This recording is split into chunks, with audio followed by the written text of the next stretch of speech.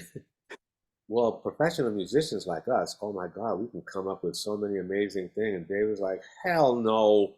Look, man, I want 14-year-old kids that are like rehearsing in the basement. So kind of like dummy it down a little bit, man. And look, we had done Lust for Life. It's not like we couldn't do it. No, man, it's still you know what? Carlos, do you play drums? Hell no. Well, go play drums. Uh, Dennis, go play bass? And George, go play guitar. And so we switched over on the drum, Wow. and what you're hearing is us just trying to play. It's just a G, damn it. Just play a G and a C. It's two notes now. We can do it. But I'm playing drums. You're not gonna see no heavy no, it's chaku chaku. Man, I'm just trying to stay in beat. It's a great song, though. And yeah, because we played it like we don't know what the hell would, and that's just what he wants. Boys keep swinging, boys, just work it out. And don't be and be a mess. I love that track. Talking about boys are a damn, they don't know what the hell they're doing. So sound like it. And I think that again, when you hear it, you'll know you have it. Then you press that red button and you laugh in your hand. Scary Monsters Tonight. Never Let Me Down. You co-wrote the title track on that one with David. Did you do the music and he did the lyrics? I had this song called "I'm So Tired," and David heard it and he really liked the progressions. We kind of work with progressions when we start doing music, so that if you want somebody to get goosebumps, you build the progressions up. If you want to hold them, you play suspended chords. Again, I knew theory and all that stuff. David just wanted to hear it. So I'm sorry. What was the question? I meandered. Oh, no, it was just I asked you about Never Let Me Down because I know Never you Let Me co-wrote Down. it. Well, yeah, it was that song. And then again, the lyric, he would come in and do a lyric. But might I go back a little bit? Tonight we recorded with the late Tina Turner. Oh, yeah. That I got to tell you, since we're on it, if I might digress a little bit. Please. Man, working with Tina Turner was the most amazing thing. David was so nervous about meeting Tina. He's like, Carlos, you got to be there with Robin. And by the way, she's a Buddhist. And I know that you're a Buddhist too. You're the same kind of Buddhist. And so you've got to be there. So, make it a little bit less nervous, because he was just like, she was in awe of him, he was in awe of her. So you can understand how difficult it was to just be in a room together and not have anybody to, bounce off of. So she was just an amazing person. And we had a lovely time and just stayed at the dinner table, just bonding and talking for hours. Later on, they recorded Tonight for the Tonight album, and it was just wonderful. So in her passing, that was, my wife told me when I walked in the door, and I just stopped right then and there, because it was just amazing to have met her, work with her and share the room with her. Just an amazing, amazing lady. Yeah, she was incredible. Absolutely. So fantastic. What an example. And so, yeah, the Tonight album, Never Let Me Down, all of that stuff allowed us to continue our odyssey. And to be able to record that song kind of makes a lot, Never Let Me Down, and he dedicated it to Corinne Schwab, who was his assistant and, mate for a long time. We all kind of started together, and all the way to the very, very end, we kept our clique together, which was really, really cool. I wanted to ask you about Peter Frampton, because I know that you had other guitar players come in the mix, because Earl Slick, and I got to meet Earl Slick in the 90s. He's a really good guy when I met him. But what was it like when they brought Frampton into the mix, and whose idea was that? David had, met him ages ago. They were schoolmates, and so they go back considerably. And so it's funny because when he came, I had asked David to allow me, because I'm a rhythm guitar player, And now you have Peter Frampton, who I know who he is. And so I was like, David, I'd like to play a little lead. He's like, sure. I said, what do you want to do? I want to open the show. And so he let me do that. And that allowed me to share a stage with one of my heroes. Now, Peter Frampton cannot be separated from his amazing guitar skills to what a sweetheart of a man he is. The person and the playing really melt into being a perfect combination when you meet him. A totally nice guy, a listener, totally non-offensive, just a smiling, lovely soul, you know. So working with him, and look, not only can he play, he knows theory, he knows music, and so there's not a place that we can't go that he couldn't follow easily. So it was amazing to be able to hear him play solo after solo and not repeat a solo. Because remember, as musicians, man, we take a solo, we close our eyes, we don't know what the hell we're going to play. And we're never going to repeat the same solo twice. Don't even ask that crazy question. Yeah, I played it on the record, but I haven't played that solo in years, you know. He was able to play, and it seems like, you know, his well never ran dry. Excellent, excellent musician and gentleman, a real gentleman.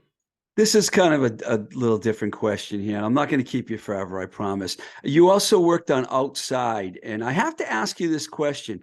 Do you, I mean, I'm Afraid of Americans was originally recorded in Germany, but it was never used. Was there any reason why they didn't use the song then, and then it came back and it ended up being a hit later on? Actually, I don't have in those years for the recordings, I was all over the place, and so I got called in as an overdub, which means that the tracks were already laid down, and then all I had to do is come in, hear my part, and just lay down my part all by myself. And so many of the things that happened during that time, I wasn't really involved in any of the politics of that particular time in the album. Okay, that's a good, fair answer. I was just curious because I saw that it was originally recorded and then they didn't use it and then they recorded it. Yeah, but we Um, said that before. You know, there's plenty of times when you put things in the can or you hold them back for specific reasons. And you know full well in our market, something might not go on an album and then it gets released as a single in Europe somewhere. And they don't even tell you, man. You yeah. know, later on, you know, you see it somewhere. Or they put out a compilation that has one or two songs that never appeared, forcing you now to buy the compilation. So it is a strategic thing that they do because remember, all of those are owned by the record company. So they can always go into the archive and do something a little tricky to get you to have to release a new record by putting something that was never released before on that new compilation. You know, so again, they did it with Young Americans, remember? And then suddenly they release all the tracks, and everybody's like, "Let me buy that album again." Yeah. Extra tracks. I worked at A&M Records, so I know exactly what you're talking Yeah.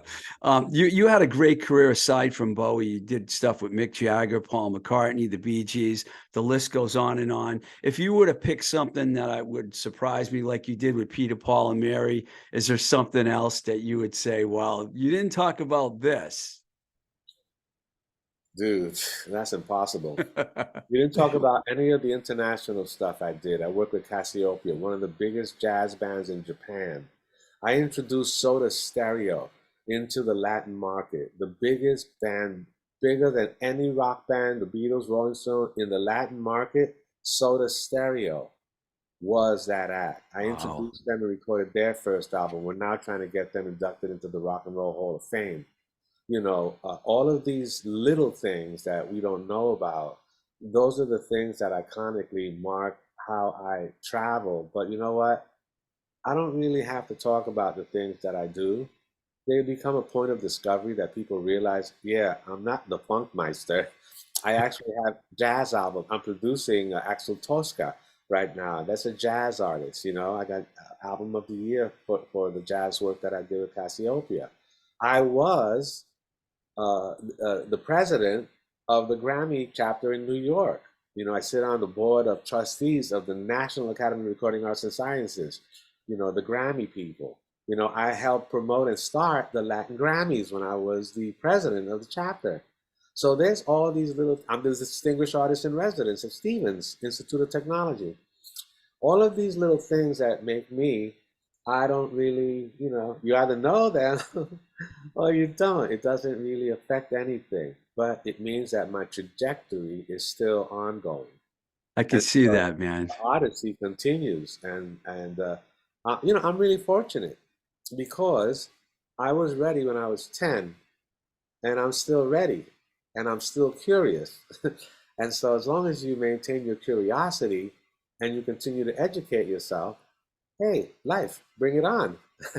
I know you're going to talk about a lot of stuff at the convention, so just tell people to be there for 16th to the 18th in June. But I want to ask you one last thing. Yeah. Did you see Moon Age Daydream? Oh man, sure I did. Was that amazing? I think that we have to put things in categories and we get the information where we can. When we start putting together all the things that are written about David Bowie, all the things that are filmed about David Bowie, and then we have this one little oddity in David's own words. It's important for us to have something that are in his own words as part of the lexicon of things that we hold dear and we can always refer to. There's no doubt that when you hear something in their own words, you've just nullified half of the things that everybody thinks they know about you. And so when you can get a small piece from, himself, that's where you got to start. Abandon everything that you thought and you referred to before and start with the thoughts that he imposes on you in there. And then you might be able to understand the catalyst that happens when you have that type of mind. Look, we've spoken about people like Brian Eno, and look, many people have read about Brian Eno, and they have a vision of what it was that they think they know about him. Can you now imagine the conversations that Brian Eno had with David Bowie? Now that you think you've read about Brian Eno, now that you think you know him, you've now listened to Carlos Alomar. You can get a little idea of his intellect, about his nuance of his, character and his personality. But now, can you imagine the conversations between Carlos Alomar and David Bowie? Now that you get me. So you have to transgress where it is. What side of the mirror are you really talking about? When you meet the people that they associate with by partnership and associations, you get to know them. And so when it comes to R&B and the Funkmeister, David needed to turn a little black, and he did. When it came to techno and the whole craft work and all that methodology, when he needed Eno, then he went like that. He went electronic when he had to. This man can morph into whatever aspect of the human experience and then write a damn song that will address what, if you want to know the answer to the meaning of life, find the right song. You find the right song, somebody already had that experience, man. And they wrote about it in a way that you can't. David Bowie was one of those people that is able to write in a way, and look, he educated his fans. You hear a name of a place, does that place really exist? Let me look it up. Thank you so much. That was fantastic. I really appreciate your time. Well, I hope everybody kind of makes it down to that convention. The one thing I did appreciate about this convention is that because it's an international world convention, man, the age group, see, was awesome. It was older people. Yeah, I understand the young people and their curiosity, but the older generation is looking to substantiate their fanaticism with David Bowie. I'm 50, but damn it, I'll put that lightning bolt on my face for the Bowie ball. You know what I'm saying? And I'm going to be in a room with people of like mind that are going to justify my doing that. That I carried this David Bowie ball for like 40 years. And here I am in a room with people that have done exactly, I'm not crazy. There are other people that feel exactly the same way and would, pet a lion for David Bowie. So I think that the convention is one of those times when we can have a little different type of closure. And that type of closure you get when you get closer to the fire and you're able to speak to Tony Visconti. And here, if you ask me about that Bowie movie in his own words, The convention allows you to hear the stories first person. Tony Visconti will tell you the story himself. George Murray will tell you, Carmine Rojas, all the people that were during those periods. You got a question, you need to show up and get the question and answer so you can find the answer yourself. Also, you might not have the valor to ask the question. You might think it's a stupid question. Doesn't matter. Somebody else might ask that stupid question, and you'll finally get that answer you've been looking for all these years. Thank you so much. My pleasure, Steve.